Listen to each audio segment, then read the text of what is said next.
بسم الله الرحمن الرحيم، والسلام عليكم ورحمة الله وبركاته. أهلا بكم في يوميات أفكار وأكلات لولو. يا رب تكونوا بخير. حطوا لايك واشتركوا في القناة وفعلوا الجرس عشان توصلكوا كل الإشعارات الجديدة. النهاردة إن شاء الله هنعمل روتين مع بعض حلو جدا، بس بالله عليكي حطي لايك زي ما قلت لك. اول حاجه كده بنوتي مسكت سجاده المطبخ، قالت لي يا ماما اغسلها لك. قلت لها احنا بنغسلها كل اسبوع عشان تبقى نظيفه ومنوره كده وزي الفل، عشان انتوا عارفين ان اكتر حاجه بتتوسخ سجاده المطبخ دي. فهي خدتها في الحمام كده غسلتها. وانا قلت بقى ايه، كنت جايبه شويه فلفل مكسيكي كده، هما بيقولوا عليه مكسيكي بس هو مش مكسيكي يعني. هو بلدي برضو بس شبه الفلفل اللي بنجيبه من بره من السوبر ماركت دايما، وبنبقى هنتجن عليه الحلو ده. بيبقى لحمه حلو كده وطعمه جميل، وبيبقى شطه كده ومفلفل، بيبقى حلو قوي.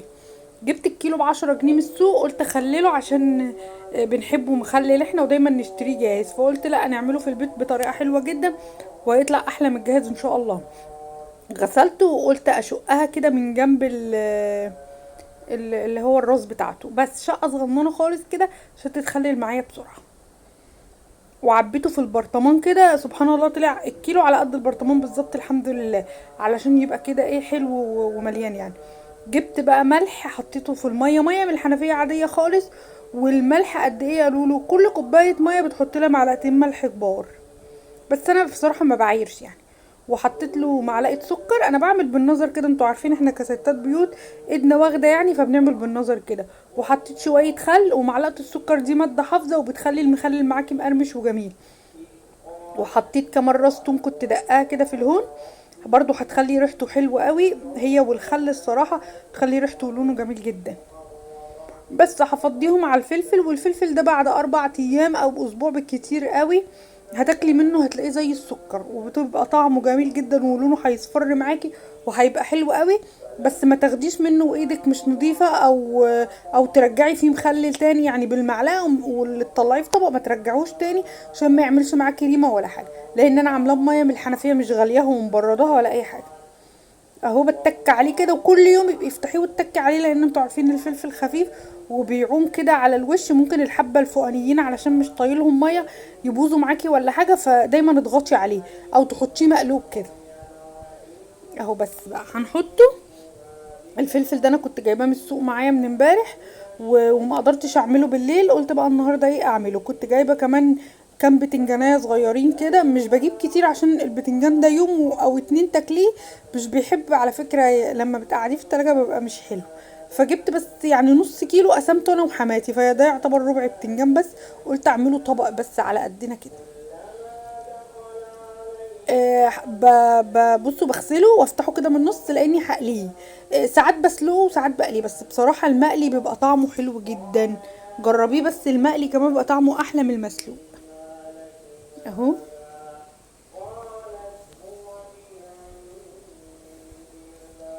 هشقهم كلهم كده علشان ايه اقليهم. هما بصوا يعني كام واحدة بس مش كتير، ومعاهم بقى كام قرن فلفل كده اللي هخللهم بيه.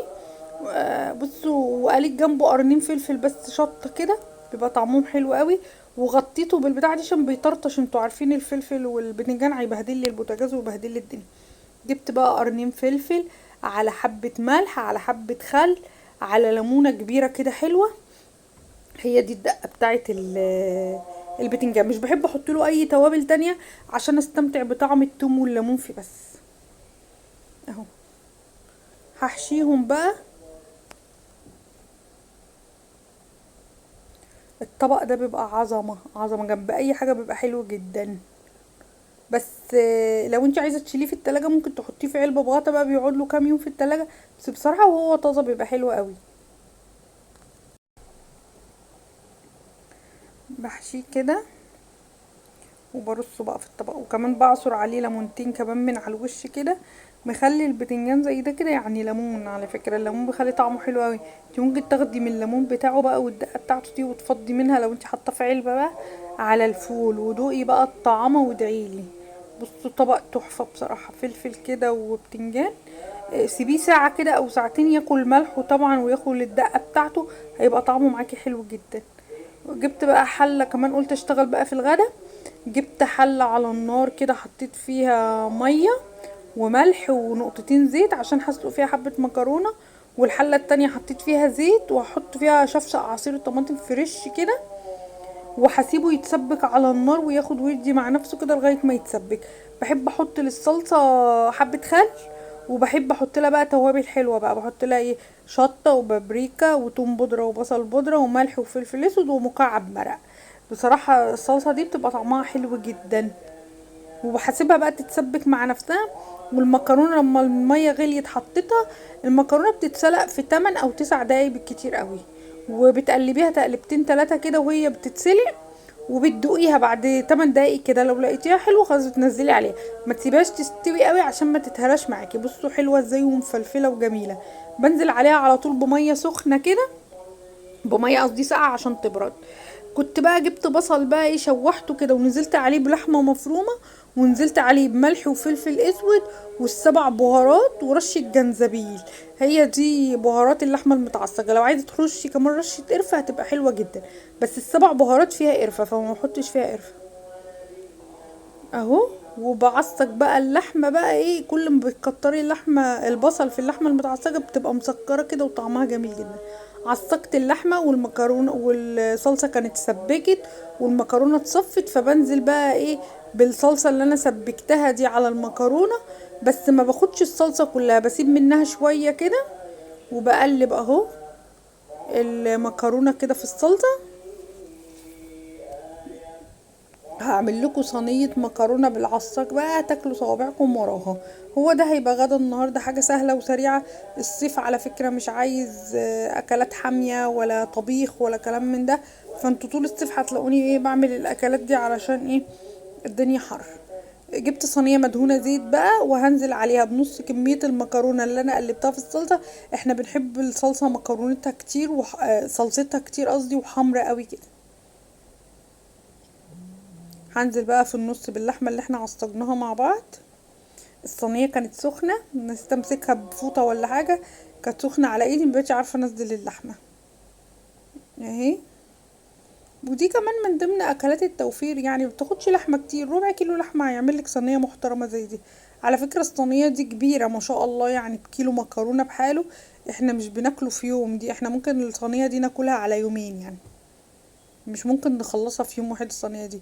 وانا قصدي اعمل كده، قلت علشان اللي يفيد بكره نعمل جنبه اي حاجه جانبيه، اي اكله جانبيه بسيطه كده وناكله برضو، احنا مش بنرمي حاجه يعني. هو الزمن ده بصراحه عايز كده، حرام اللي يحافظ على النعمه تحافظ عليه. سبت بقى حبه من الصلصه كده بعد ما ظبطت الصينيه بتاعتي. لما اجي بقى اسويها احط بقيه الصلصه على الوش وادخلها الفرن. او احنا يعني كنا لسه بدري على الاكل وانا بعملها. جه قبل الاكل بنص ساعه كده رحت ماسكه الصلصه اللي هي كنت شايلاها بدهن بيها بقى وش المكرونه وبحطها على الوش عشان ادخلها الفرن بقى. هي كل حاجه فيها مستويه، بس احنا هنعمل ايه بقى، تاخد وتدي مع نفسها كده وتتمكس كلها مع بعضيها وتاخد لون حلو. احنا بنحب المكرونه صلصتها كتير كده. عايزه تحطي على وشها جبن حطي هتبقى حلوه برضو، بس انا بصراحه المكرونه الحمراء مش بحبها بالجبن. انا ولا ولادي دخلتها الفرن كده يا دوبك ربع ساعه بس، وفتحت عليها الشوايه. بصوا لونها بقى تحفه، بقى تحفه تحفه تحفه جنان. حمرت جنبها بطاطس ومخلل، وبألف هنا وشفا. سلام عليكم.